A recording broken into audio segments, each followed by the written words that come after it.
புரிந்து விடக்கூடிய ஒரு விஷயம். அருட்பாடல் அப்படின்னாலே அருளால் எழுந்த பாடல்கள் மற்றும் அந்த பாடல்களை பாடுவதால் நமக்கு அருள் கிடைக்கும். அதனால அதுக்கு அருட்பாடல்னே பேர். வார்த்தையில தமிழ்ல பார்த்தீங்கன்னா 4 வார்த்தை உண்டு. அறிதல், தெரிதல், புரிதல், உணர்தல். எல்லாத்துக்கும் வித்தியாசம். இப்படி ஒரு மகான் இருக்கார் என்பதை அறிந்து அவரிடத்திலே இப்ப தாய் சொன்னாங்க, ஞான தத்துவங்கள் அனைத்தும் அந்த சாரங்கள் ஆகம வேத புராண இதிகாச செய்திகள் எல்லாம் புரிந்திருக்கக்கூடிய பாடல்கள் எரிசியது தெரிந்தும் அறிதல் தெரிதல் இருந்த வராது. அதை புரிந்து உணரணும். அந்த அருட்பாடல்களில் ஆழ்ந்து பொறிந்து இருக்கக்கூடிய என்னைக்கெல்லாம் புதையலை தோண்டி எடுத்தாதான் உள்ள என்ன முடியுது. அது இந்த மாதிரி ஒரு அடியார்களை ஆண்டு வந்தீங்கன்னா சாதாரண இப்ப எழுதிய இதற்கு பொருள் விளக்கம் எழுதிய அம்புஜ சாய் மற்றும் பத்மநாத சுவாமிகள் வந்து அருள் சக்தி அன்னையிடம் பூர்ண அருள் பெற்ற சேரிமேன சுவாமிகளுடைய வழிவந்தவர்கள்.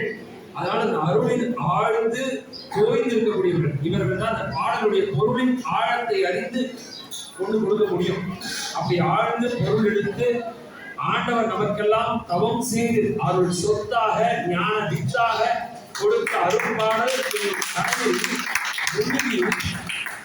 அதில் உள்ள கருத்துக்களை முத்தான கருத்துக்களை எல்லாம் நமக்கு எழுதி இப்பொழுது பொத்தாக ஒரு நூல் என்ற பெயரிலே கொடுத்திருக்கிறார்கள்.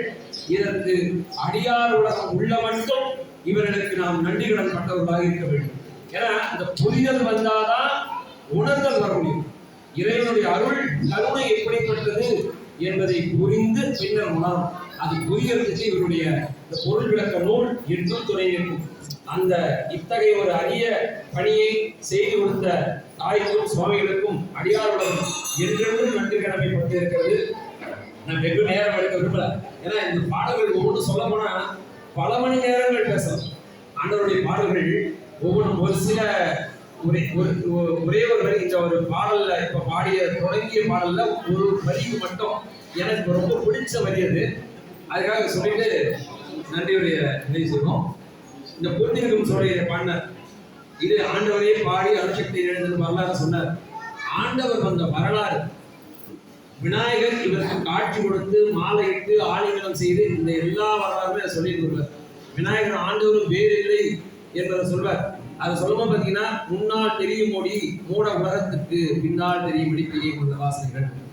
ஆண்டவர் இருந்த காலத்திலே அந்த அருள் வந்து அவ்வளவா புரியல. இப்பதான் 100 ஆண்டுகள் கடந்து இப்ப பாத்தீங்கன்னா பிரகாசமா பல நாடுகள்ல அது பரவிட்டே இருக்கு. அதுல தாய் சொல்லுவாங்க, பின்னாடி உள்ள பகுதியில் பாத்தீங்கன்னா ஒரு வரி வரும். அந்த வரி தான் எனக்கு ரொம்ப பிடிக்கும். காலம் கடிகாலம் சுவாமி கழிக்கு வந்த நாதன் அல்லோ. இந்த காலம் இருக்கிறதே கடிகாலம். இந்த கடிகாலத்தை காக்க வந்த நாதர் நம் குருநாதர். பூலோகம் உய்யும்.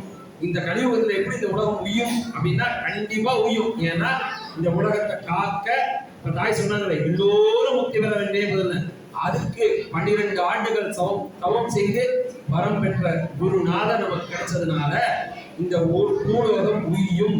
இதை நான் பறைகள் சாற்றி சொல்வேன். தாய் என்ன சொல்றாங்க, நான் பறை அறிவித்து அந்த காலத்துல பாத்தீங்கன்னா ராஜா வந்து பண்டோரா போட்டு சொல்லுவாங்க. ஒரு ஆணை அரசு ஆணையை பாத்தீங்கன்னா அந்த பறை அறிந்து சொல்லுவாங்க. அப்படி நான் பூம்பரை சாற்றி இந்த உலகத்துக்கு சொல்வேன். பூலோகம் இனி நிச்சயம் உய்யும் என குருநாதர் வந்து விட்டார் அப்படின்னு. அப்படி ரொம்ப அர்த்தமுள்ள பாடல். ஒவ்வொன்றும் நம்ம அதை ஆழ்ந்து போகும்போது தான் உள்ளம் முழுகும் போது ஞானம் தெளிவு இருக்கும். அதனால இந்த விநாயகர் பாத்தீங்கன்னா ஜகத்தில் உயர் கண்டமிழுக்கு உதவீசன் அப்படின்னு ஆண்டவரே பாடுகிறார். உலகத்திலேயே மிகச்சிறந்த மொழி தமிழ். அந்த தமிழை உதவக்கூடிய ஈசன் விநாயகர் ஆண்டவர் ஒன்று. அவருடைய உள்ளத்திலேருந்து புறப்பட்ட அந்த கருத்துக்கள் ஆழ்ந்த கருத்துக்கள். அதை மேம்போக்கா பார்த்தா இது கடல்னு இருக்கிற மாதிரி சொன்னேன். கடலை மேம்போக்கா பார்த்தா அது ஒரு அர்த்தம். உள்ள ஆழ்ந்து செல்ல செல்ல எல்லாராலும் இது செல்ல முடியுமா, மூச்சடிக்கு எல்லாரும் முத்தி எடுக்க முடியுமானா இவர்கள் எடுத்து கொடுத்திருக்கிறார்கள். அந்த முத்தை நாம் அனைவரும் மிக பத்திரமாக சொத்தாக வீட்டுக்கு எடுத்து சென்று பாதுகாத்து படித்து பயன் தர வேண்டும் என்று கேட்டுக்கொண்டு இப்பொழுது இந்த அரிய நூலை வெளியிட்ட இளந்தோடு சுவாமிகளுக்கும் இந்த நேரத்திலே நன்றியை தெரிவித்துக் கொண்டேன். சங்கத்தினுடைய தலைவர் இங்கே வந்திருந்து இந்த நூலினை வெளியிட்டார். அவருக்கும் எங்களது நன்றிகளை தெரிவித்துக் கொண்டோம். இதை பெற்றுக்கொண்ட காஞ்சி தாயினுடைய வழிவந்த சங்கரநாராயண சுவாமிகள் என காஞ்சி தாய் அருள் ஞான செல்வத்தாய் அவங்க தான் இந்த நூலுக்கே ஒரு வித்து.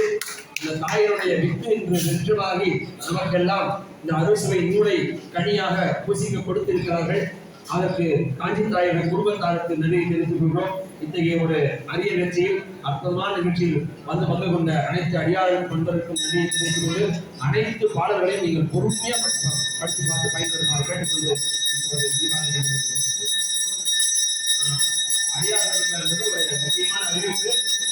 ஆண்டவருடைய குருவின் குரு நம்ம ரெட்டிப்பட்டி சுவாமிகளுடைய குரு யாரா பரிபூர்ண அவருக்கு வந்து கும்பாபிஷேகம் பார்த்தீங்கன்னா வருகின்ற இங்கே இந்த ரெட்டிப்பட்டி அடியார்கள் நிச்சயமா பெருந்தொடராக கலந்து வரணும். சென்னையிலிருந்து பல ஊர்களிலிருந்து வரப்போறாங்க. வருகின்ற 18, 19 2 நாட்கள் சனிக்கிழமை என்று காலை இங்க மதுரையில பரிபூர்ண விநாயகர் பார்த்தீங்கன்னா கணபதி ஆரம்பிச்சு அந்த மாலை முதல் கால யாகசாலை மற்றும் விநாயகருடைய சாசனாலோசனை வீதி உலா உற்சவம் எல்லாரும் அதை புரிந்து 19ஆம் தேதி 19/5/2024 ஞாயிற்றுக்கிழமை என்று காலை 6:45 மணி முதல் 7:15 மணிக்குள்ள பார்த்தீங்கன்னா விநாயகருடைய கும்பாபிஷேகம் 100 ஆண்டு கழித்து நடக்கக்கூடிய ஒரு அற்புதமான ஒரு வாய்ப்பு. இந்த கும்பாபிஷேகத்தை எல்லா அடியார்களும் குறிப்பாக ரெட்டிப்பட்டி வாழ் மக்கள் பெருந்திரளா வந்து அந்த விழாவில் கலந்துட்டு விநாயகருடைய அருள் தர வேண்டும் என்று தாழ்மையோடு அழைக்கிறோம். தொடர்ந்து விழாக்கெல்லாம் அங்கு நடைபெறும். அனைத்து அடியார்களுக்கும்